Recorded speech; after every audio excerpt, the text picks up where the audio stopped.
messieurs, bonsoir. Merci de nous rejoindre pour le 20h. Voici les grandes articulations.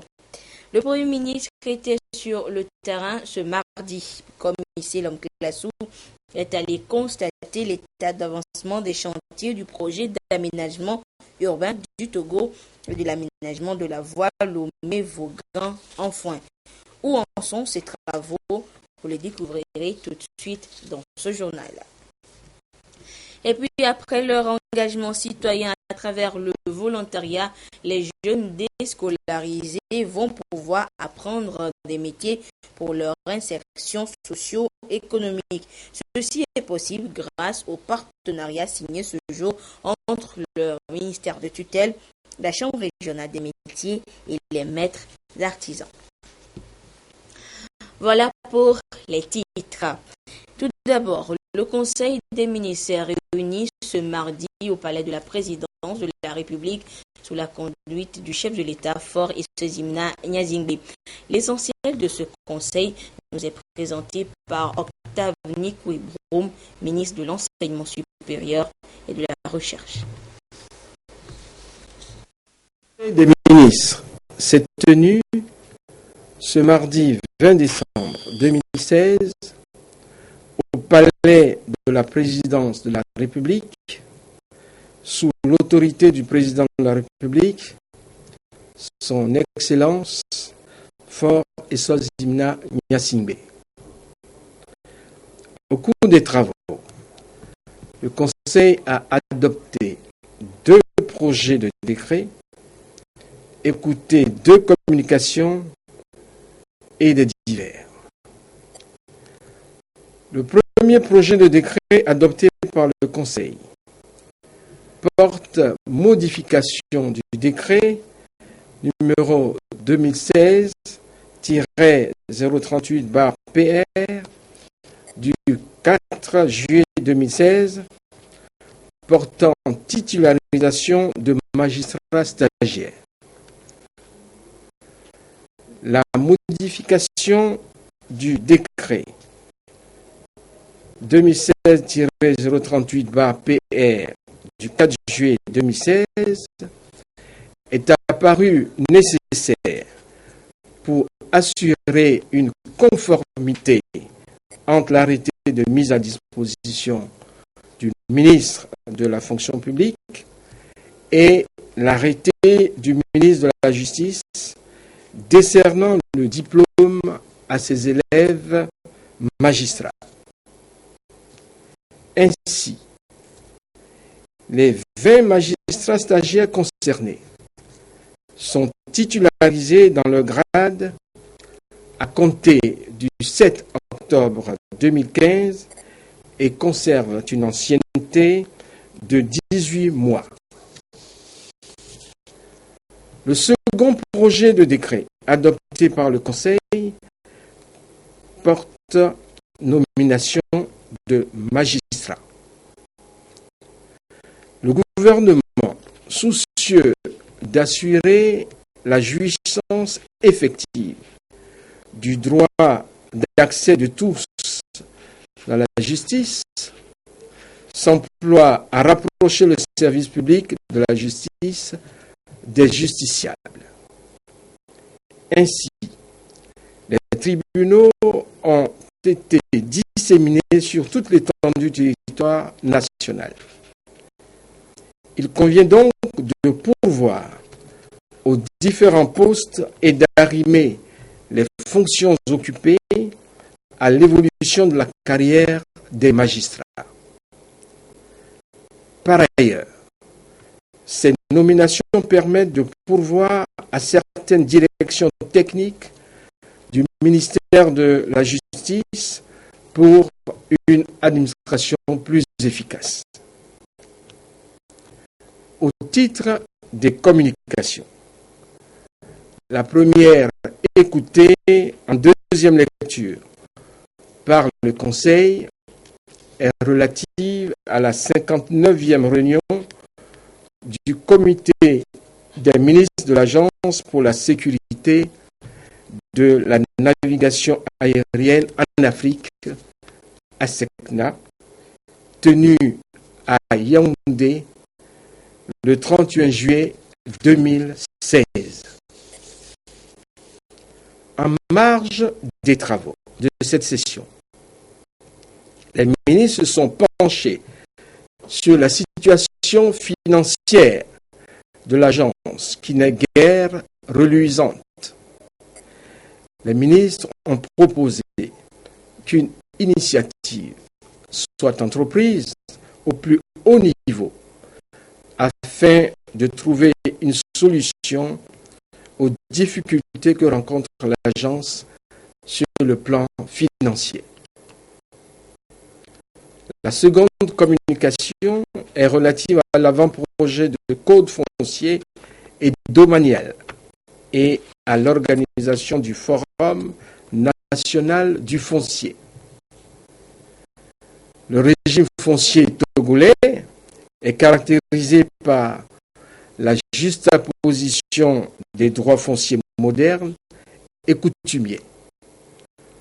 Les principaux textes qui constituent actuellement l'ossature du régime foncier datent de l'époque précoloniale, coloniale et des années 60 et 70. L'ensemble de ces textes est très peu appliqué aujourd'hui. Cette situation, qui est à la base de plusieurs types de conflits liés au foncier, nécessite une refonte des textes régissant cette matière. L'avant-projet de code foncier et domanial, élaboré dans un processus participatif, a fait l'objet d'ateliers régionaux et techniques au cours desquels les représentants de l'administration générale, du corps judiciaire, de la société civile, du secteur privé, de la chefferie traditionnelle, des associations de professionnels de l'habitat et du foncier, des médias et des universitaires ont pu examiner le projet et y apporter des amendements. Toutefois, il est apparu nécessaire que l'avant-projet soit relu afin d'assurer la cohérence de ces dispositions avec les normes internationales.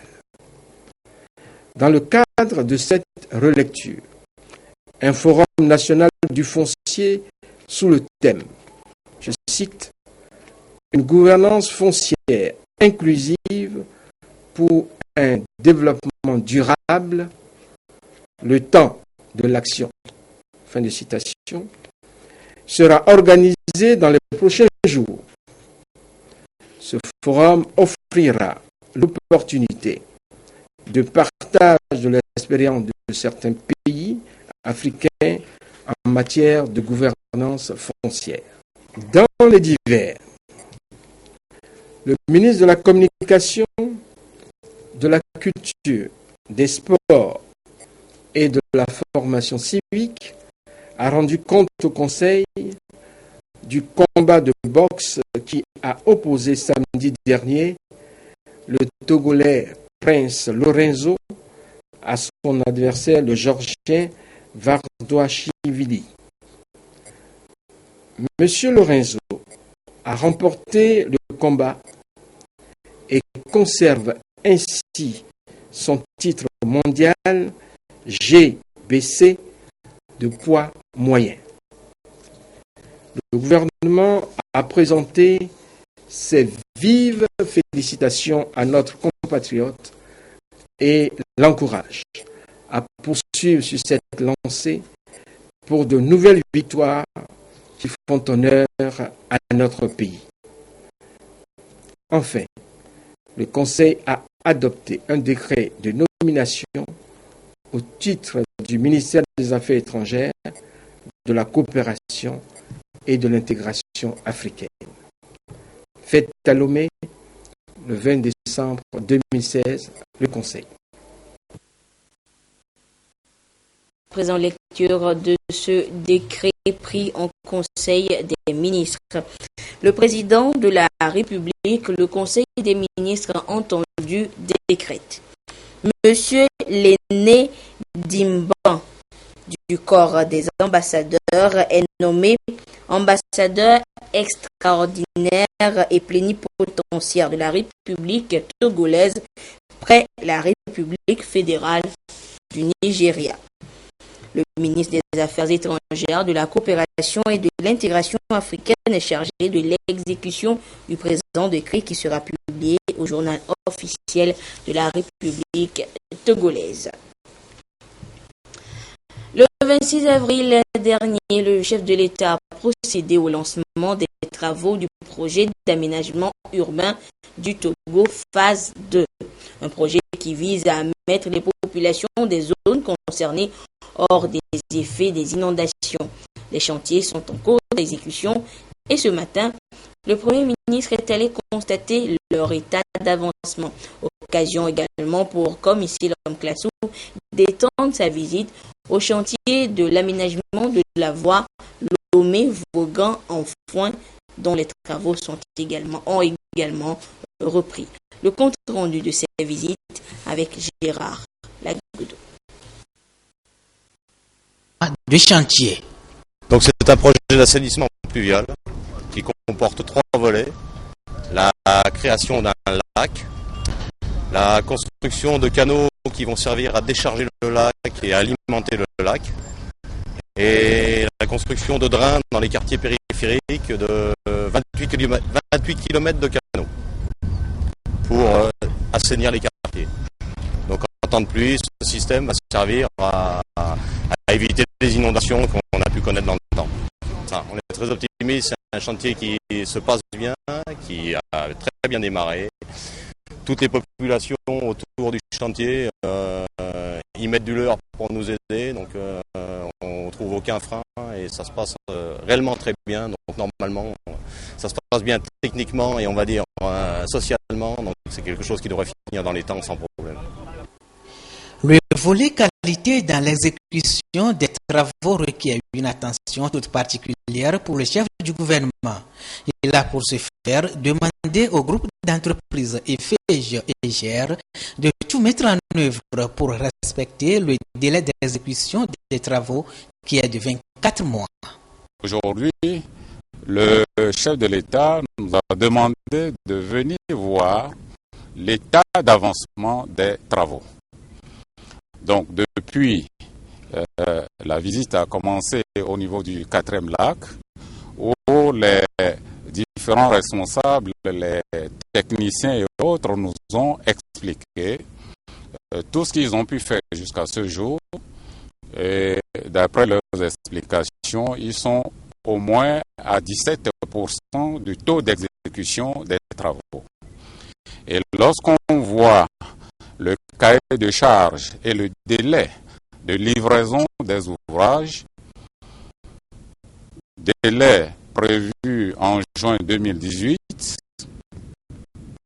les explications qui nous ont été données confirment qu'à ce rythme de 17%, sans perdre de vue que le démarrage, la mise en place de la base vie et autres ont pris un peu de temps, à peu près 2 mois. Donc, à ce jour, à 17% de réalisation, à ce rythme, et tenant compte de la vitesse de croisière que prendront les différentes phases d'opération, il est même envisagé qu'on peut nous livrer les ouvrages avant la fin du délai réglementaire qui est juin 2018.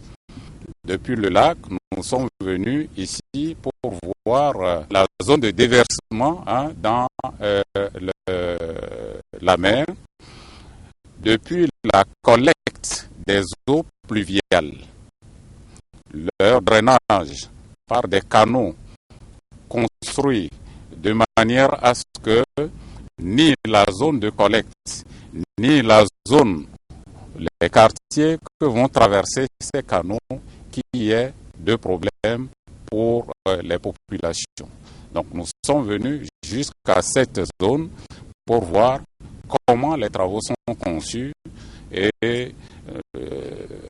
je dirais que nous sommes satisfaits du rythme des travaux et aussi du matériel qu'on nous a montré sur place et qui doit permettre aux différents acteurs, aux différents ouvriers de pouvoir travailler convenablement et permettre à ce que Lomé, tel que l'a souhaité le chef de l'État, nos populations puissent disposer d'un cadre de vie vraiment salubre et vaquer librement à leurs occupations. Après la visite du canal de décharge des eaux des quartiers à Koresewa, Enfam et Kagome et autres au niveau de la plage côté Marcelo Beach, le périple du chef du gouvernement va ensuite le conduire sur le tronçon Lomé en Foin-Vaughan. Autre chantier, autre réalité. Les travaux sur place ont repris. À l'ouvrage, une entreprise chinoise. Un soulagement pour les riverains.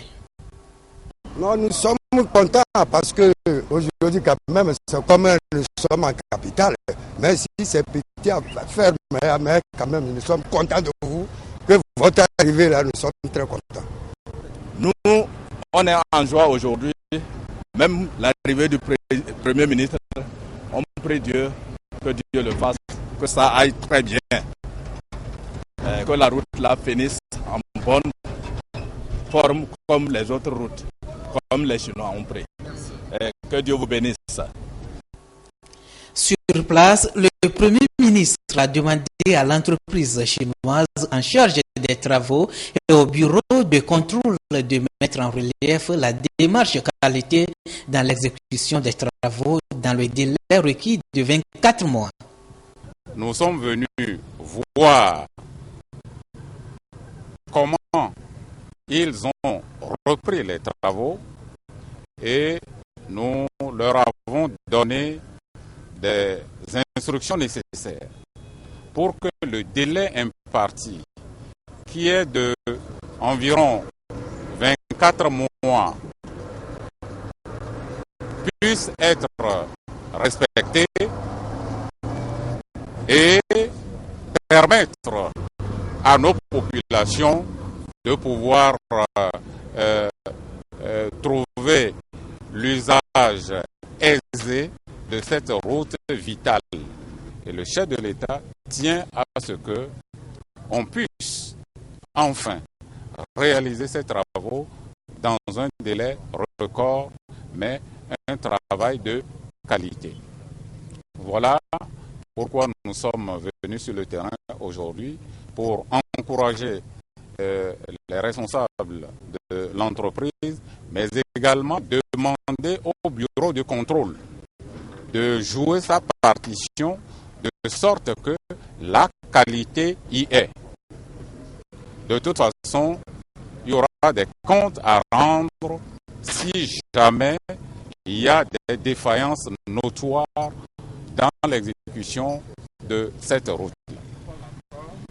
Les visites de ce jour du Premier ministre témoignent une fois de plus de la ferme volonté de l'équipe gouvernementale de veiller au bon fonctionnement des travaux lancés pour favoriser le mieux-être socio-économique des populations.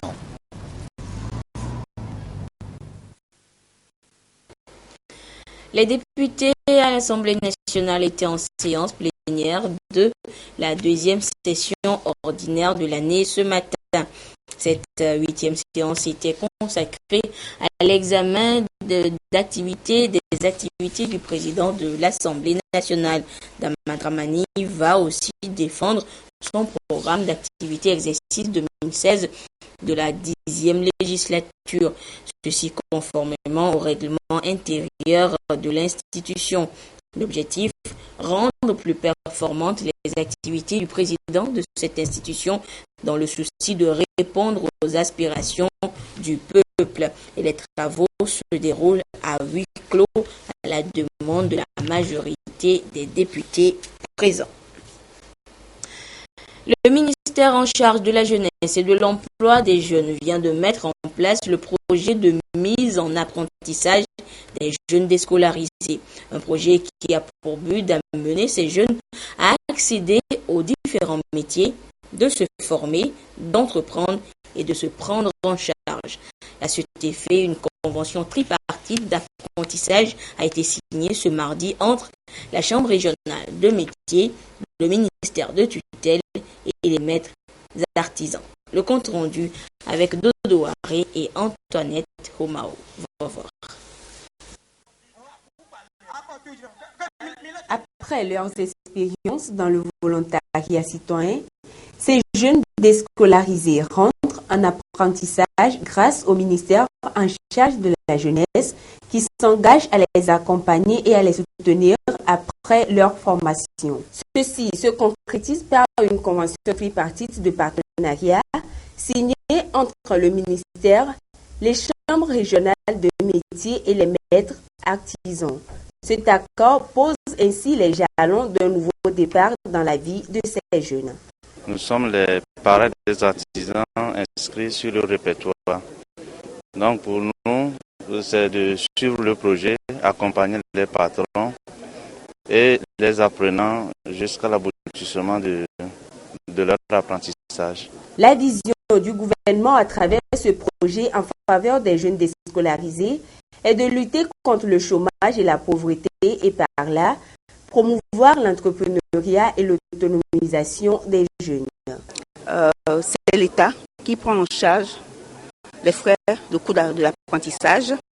Ça varie de 60 000 à 150 000 francs par an, suivant le corps de métier. Et l'État veille à ce que le jeune qui est mis en apprentissage reçoive une allocation de subsistance parce que nous savons très bien aussi qu'il y a des jeunes, faute de moyens, abandonnent parce que ils n'ont pas de quoi manger ou rester pour pouvoir apprendre le métier. Donc nous avons veillé à tous ces détails-là ensemble avec les autres ministères, les chambres de métiers. Nous avons cerné les problèmes, les difficultés inhérentes à la chose. Et aujourd'hui, c'est un plaisir pour moi, au nom du gouvernement, de signer cette convention. Et nous espérons vraiment que les jeunes feront preuve d'assiduité, de régularité, de détermination, de respect, pour qu'à la fin des 3 ou 4 années d'apprentissage, qu'ils puissent aussi finir, disposer d'un diplôme et aussi disposer à recevoir un kit d'outillage pour pouvoir démarrer une activité. 73 volontaires déscolarisés bénéficient de ce projet qui prend en compte des jeunes qui ne disposent d'aucune qualification et n'ont jamais été placés en apprentissage et qui voudraient être accompagnés. Il cible également des jeunes ayant des qualifications professionnelles non exploitées, faute de moyens financiers. Ils seront formés dans plusieurs corps de métier pour 4 ans. Les agents communautaires des différents districts sanitaires du pays se sont retrouvés ce mardi à Noche, dans le Rao, pour accroître leur performance et expertise en matière de santé publique. Ceci pour, in fine, asseoir une meilleure politique de couverture sanitaire dans les structures de soins de santé du pays. Le compte rendu avec Sylvain Abdou. La couverture sanitaire dans les différents districts se veut encore plus performante pour un soin de qualité aux populations. Cela appelle à des stratégies innovantes pour améliorer l'accessibilité et la disponibilité des services de santé dans nombre de structures sanitaires au Togo. Ici, par exemple, ce sont les agents communautaires qui sont mis à contribution. Ils vont faire le point sur les interventions à base communautaire dans l'optique d'élaborer un plan opérationnel devant servir de feuille de route pour une approche planifiée à long terme, bien évidemment avec le concours des partenaires. Au Togo, près de 30% de la population est située à plus de 5 km d'une formation sanitaire.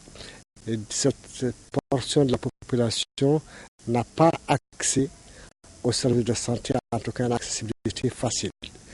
Et les agents de santé communautaire jouent un rôle extrêmement important parce qu'ils permettent à ces populations qui n'ont pas une accessibilité géographique de pouvoir bénéficier de prestations basées sur les principales maladies telles que le paludisme, les pneumonies, les diarrhées, la lutte contre la malnutrition et aussi pour la promotion de pratiques familiales essentielles qui sont bonnes pour la santé. Nous espérons que chaque préfecture, chaque district du pays aura un plan qui lui permettra d'aller à l'échelle, c'est-à-dire de couvrir toutes les populations dans sa région qui n'auront pas accès aux services classiques et qui pourront donc bénéficier des interventions à base communautaire.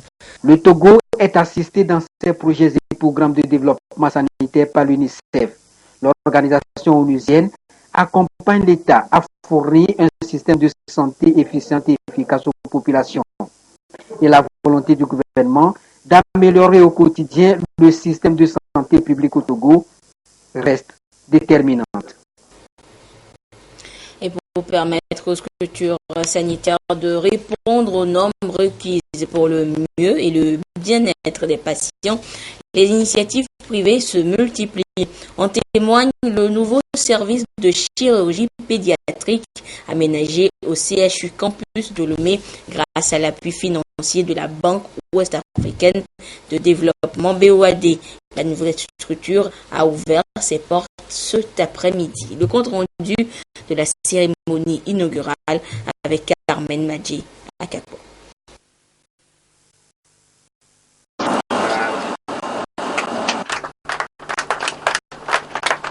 Le CHU Campus de Lomé peut désormais mieux prendre en charge les problèmes de santé des enfants. Un bloc opératoire pour enfants vient d'être aménagé au sein de ces structures sanitaires grâce à l'appui de la Banque ouest-africaine de développement BOAD. Quand la banque a été saisie par le CHU pour soutenir le projet qui fait l'objet d'inauguration aujourd'hui, la banque n'a pas hésité parce que elle s'est dit que ce type d'action est au cœur même de ses préoccupations puisqu'il s'agit de mettre l'homme au centre du développement. Toutes les actions que nous menons en faveur des États ne sont rien tant que la santé des citoyens de notre espace communautaire n'est pas garantie. Donc, c'est la principale raison qui fait que la banque aujourd'hui a accepté modestement de contribuer à hauteur de 16 millions de francs CFA à la réhabilitation de ce service. Depuis l'adoption du décret portant la mise en place d'un service de chirurgie pédiatrique au CHU Campus de Lomé en 2015, 70 enfants ont déjà bénéficié d'une prise en charge chirurgicale. Cette nouvelle structure va permettre au personnel soignant d'accomplir sa mission dans les meilleures conditions. Et nous avons commencé à opérer ici depuis le 1er juin 2015. Puisque les structures n'étaient pas vraiment disponibles, les salles d'hospitalisation, le bloc opératoire, avec le directeur, nous avons décidé de demander à des partenaires comme la BOAD. Depuis sa création en 1973, la Banque ouest-africaine de développement BOAD a déjà investi environ 500 milliards de francs CFA pour le développement des infrastructures socio-économiques au Togo. Santé toujours, le centre hospitalier préfectoral de Bassar et les unités de soins périphériques de Tchatchamina, Dé et de Koudou, toujours à Bassar, ont reçu un appui en matériel et équipement médical. Le don est le fruit d'une collaboration entre l'ambassade des États-Unis d'Amérique au Togo, l'ONG Alafia et le projet CURE. Sur place, la correspondance de Nestor Mozo. De la part du 3 structures sanitaires de la préfecture de Bassar sont les bénéficiaires de ce don de matériel et équipement médical. Il s'agit du centre hospitalier préfectoral, de l'unité de soins périphériques de Tchatchaminade et du dispensaire de Koundoum. Le don a une valeur de 267 millions de francs CFA. L'ONG Alafia, basée aux États-Unis, et le projet CURE ont mobilisé le don et assuré son transport, mais avec la facilitation de l'ambassade des États-Unis au Togo. Je pense que c'est un bon exemple de ce qu'on peut faire. Et moi, je parle souvent de l'importance d'améliorer le climat des affaires pour attirer les investissements au Togo. Et on espère avoir davantage d'entreprises comme Alafia pour collaborer avec nous au bénéfice de la communauté. Le préfet de Bassar, Jean-Farid Bonfo, a lui aussi salué le partenariat entre les différents acteurs de ce don et les relations qui existent entre les États-Unis et le Togo. Il a remercié particulièrement l'ONG Alafia pour son accompagnement de la population de Bassar en matière de santé. Le président de l'ONG estime que c'est un devoir pour lui de le faire. Si sincèrement, c'est à travers ces ressources qui quittent le Togo, les sous reviennent pour investir au Togo, on ne devrait pas parler de la pauvreté aujourd'hui. Donc je vais dire que c'est une sens morale. Ça doit être fait non seulement par la FIA, mais toutes les entreprises qui participent au Togo. C'est comme ça qu'on peut réduire la pauvreté et c'est comme ça qu'on peut être un être humain. Un être humain doit contribuer aux autres. Moi, je fais que faire mon devoir. Toujours dans le domaine de la santé, Alafia procède à des dons de verres médicaux et apporte son assistance aux communautés dans la lutte contre la mortalité maternelle, néonatale et infantile. Et partenariat, coopération encore, l'agence égyptienne de partenariat pour le développement a été lancée hier à Lomé. C'était à l'occasion de la rencontre d'échange des Togolais ayant bénéficié de stages en Égypte. L'agence créée entend renforcer la coopération sud-sud pour l'atteinte des objectifs de développement durable ODD. Dodo Ouari et Ramdan Bassina étaient hier à l'ambassade d'Égypte. Environ 300 Togolais ont bénéficié de stages de formation dans plusieurs filières en Égypte. C'est le fruit de l'excellence des relations de coopération qu'entretiennent le Togo et le pays des pharaons. Grâce au programme de l'agence égyptienne de partenariat pour le développement, ces Togolais partagent ici leurs expériences. Nous nous sommes rendus en Égypte dans le cadre de la lutte contre la corruption et plusieurs entités africaines évoluant dans la lutte contre la corruption s'y sont retrouvées. L'occasion nous a été donnée de plancher sur l'étude de faisabilité des projets et de faire une relation avec la lutte contre la corruption. C'était un stage très important, en ce sens que ça nous a permis de confronter nos pratiques avec celles des autres pays et également avec les pratiques du pays hôte. C'était un stage très très bénéfique pour nous. J'ai été en Égypte et dans le domaine de la santé de la mère et du nouveau-né. Et j'ai eu à apprendre beaucoup de choses encore. Il y a beaucoup de choses que nous faisons ici, mais principalement dans la prise en charge des femmes enceintes. Depuis le début de la grossesse jusqu'à l'accouchement, les soins à donner après l'accouchement. Nous avons eu à voir beaucoup de choses. L'ambassadeur de la République arabe d'Égypte au Togo a souligné la nécessité de mettre à profit ces expériences afin d'amener à des changements positifs dans les pratiques. D'autres domaines restent encore à explorer. My objective of my visit here was to brief the cabinet. Ça se situe dans la construction des ressources humaines et aussi faire connecter le port autonome de Lomé à la zone économique maritime de l'Égypte et dans plusieurs domaines. Et puis s'il y a des demandes, des requêtes à faire, je suis là pour cela. Nous essayons de rallonger les formations et ce n'est pas facile, il y a des limites, mais nous continuerons toujours à voir comment étendre les durées de formation. Les relations entre l'Égypte et le Togo vont en grandissant, ce qui laisse présager d'autres stages et d'autres formes de coopération dans l'avenir pour le bien du pays. À présent, la politique en République démocratique du Congo devenue désormais une crise politique. L'opposant Étienne Tshisekedi appelle à la résistance pacifique contre le président Kabila. La tension est palpable dans plusieurs villes du pays après la fin officielle du mandat de Joseph Kabila hier à minuit.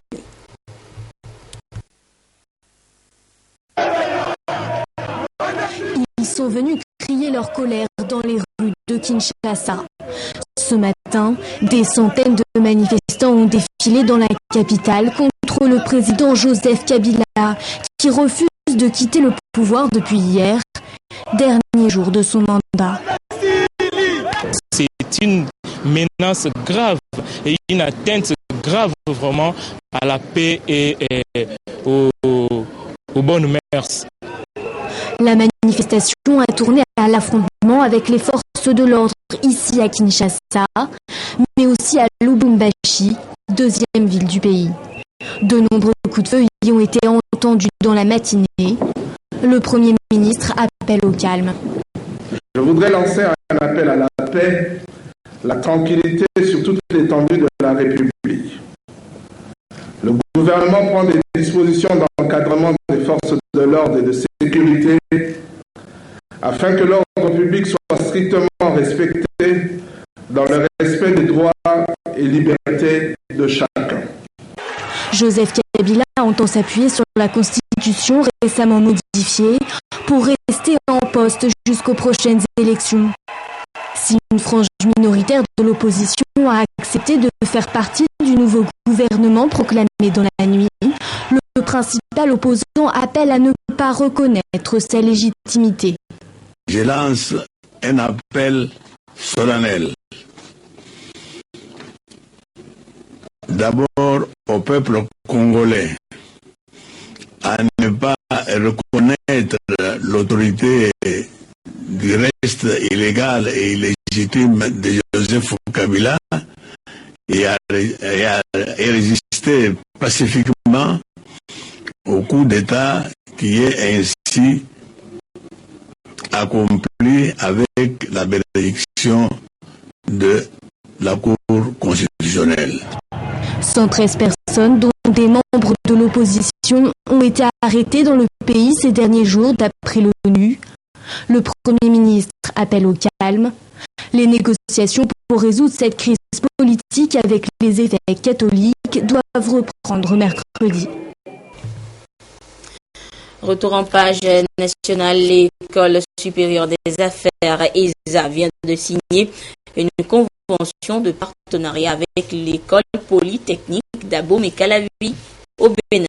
À travers cet accord, les étudiants de l'ESA du Togo pourront désormais se rendre dans l'université du Bénin à Abomey-Calavi pour suivre des stages pratiques dans les laboratoires de génie civil pour une meilleure performance.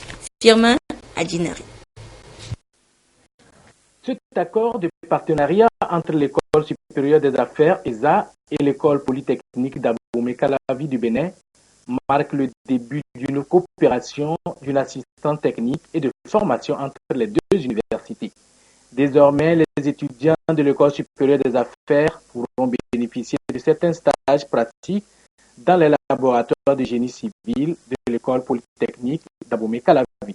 L'École supérieure des affaires et l'École polytechnique Abomey-Calavi vont mutualiser leurs forces au profit de la jeunesse togolaise, africaine, puisque nous avons 23 nationalités ici présentes à l'ESA. Ce partenariat va permettre aux étudiants de l'ESA de pouvoir avoir un parcours académique adéquat, conforme au normes du LMD dans les CAMES. C'est partenariat gagnant-gagnant. Donc, il y aura des formations, des modules qui seront animés à l'ESA, des semestres bien identifiés. Également au Bénin, il y aura des semestres qui seront identifiés. Donc, il y aura des cours par alternance à l'ESA, aussi bien à l'ESA à Lomé qu'à l'EPAC au Bénin.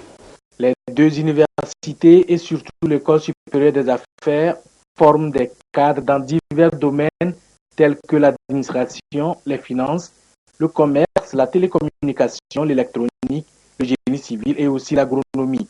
À travers cette convention, il va être créé un cadre dynamique d'échange et de partage dans les domaines de la formation et de la recherche, ce qui permettra à ces étudiants d'être plus compétitifs sur le marché de l'emploi. Les journées portes ouvertes de la presse togolaise organisées par le CONAP, Conseil national des patrons de presse, ont connu leur apothéose la semaine dernière. Pour clôturer en toute beauté les activités, une soirée dédiée aux partenaires a réuni les journalistes et les responsables des sociétés de la place autour d'un dîner. Retour sur cette soirée avec Viviane Moussouvi.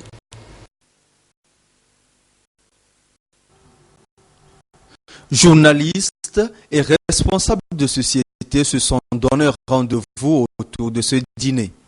Un dîner offert par le CONAP, Conseil national des patrons de presse, pour renforcer le partenariat qui existe entre la presse togolaise et ses partenaires techniques et financiers. Nous avons voulu rendre hommage à un certain nombre d'entre eux qui, depuis des années, sont aux côtés de la presse à travers des annonces publicitaires.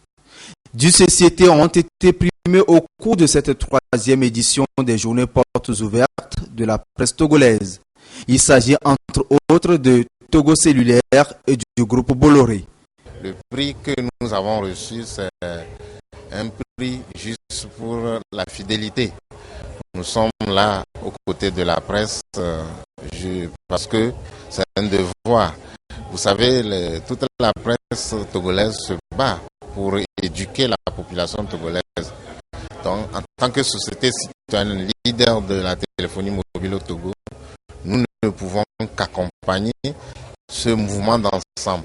Le groupe Bolloré a toujours été présent aux côtés de la presse togolaise, mais aussi aux côtés de toute la société togolaise à travers diverses actions, des actions qui permettent l'épanouissement de cette société. Cette nuit de valorisation des appuis des partenaires à la presse était également consacrée au bilan des 3 jours d'activité. L'objectif des journées portes ouvertes, c'est de faire découvrir au public le travail des journalistes, de valoriser ce travail et d'être dans une interaction avec le public pour échanger avec lui, voir comment ils apprécient le travail qui est fait par la presse. Donc, de tous ces points de vue, disons que c'est un bilan satisfaisant. Cette 3e édition avait pour thème « Médias, laïcité, dialogue interreligieux au Togo ». Par voie de presse, par voie de communiqué, le directeur général de l'Agence nationale de l'aviation civile du Togo, ANAC Togo, informe les usagers de l'aéroport international Gnassingbé Yadema ainsi que le public de la ville de Lomé qu'il sera organisé un exercice de simulation de crise sur l'aéroport. L'exercice se déroulera demain, mercredi 21 décembre 2016. Et pendant le déroulement de l'exercice, le fonctionnement normal des opérations aéroportuaires ne sera pas perturbé. Voilà, ainsi se referme cette édition. Notez qu'à 22h30, vous serez en compagnie de Prudence Zinsou pour la dernière édition du journal. Et on se quitte à présent avec les images de décoration à Lomé. La ville de Lomé déjà parée de ses plus beaux habits pour les fêtes de fin d'année. Excellente suite de nos programmes. Au revoir.